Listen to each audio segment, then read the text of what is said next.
Happy Friday. This is the market update for May the 1st, and I am Ricky Walters.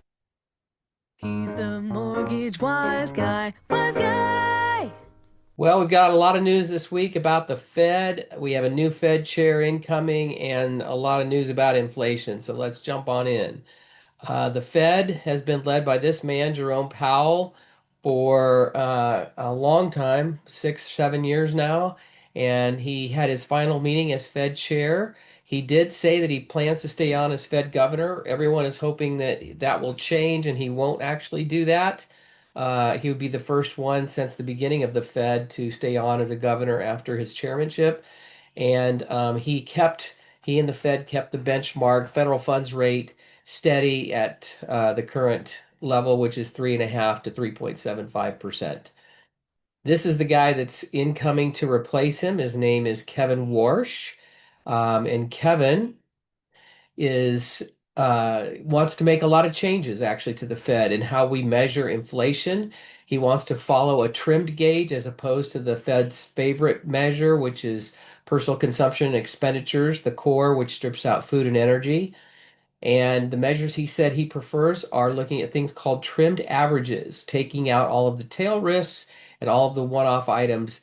And we can ask ourselves whether the generalized change have second order effects on the economy.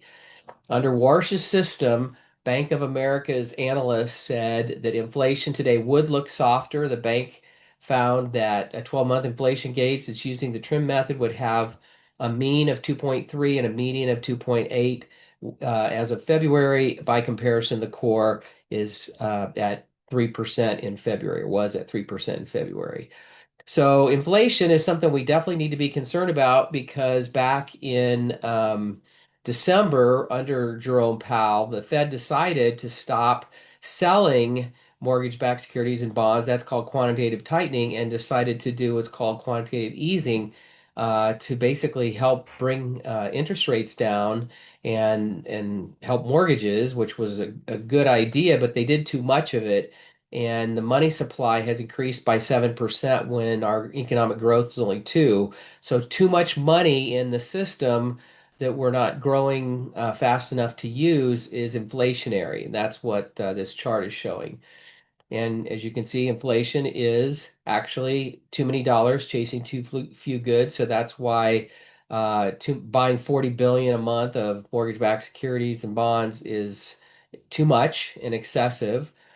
So we did get PCE yesterday on Thursday for March. The headline is up to 3.5. The core rate is up to 3.2, largely because of the spike in oil from the Strait of Hormuz being closed. I think we all know that. And the average 30-year fixed mortgage rate is now around 6.35 to 6.4%.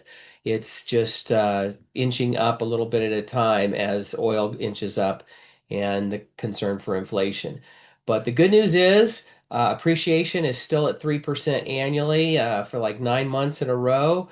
So it's a good time to buy, almost always a good time to buy. Tell your buyers to get out there, marry the home, date the rate, and divorce the landlord. This is Ricky Walters, your mortgage wise guy. He's the mortgage wise guy, wise guy.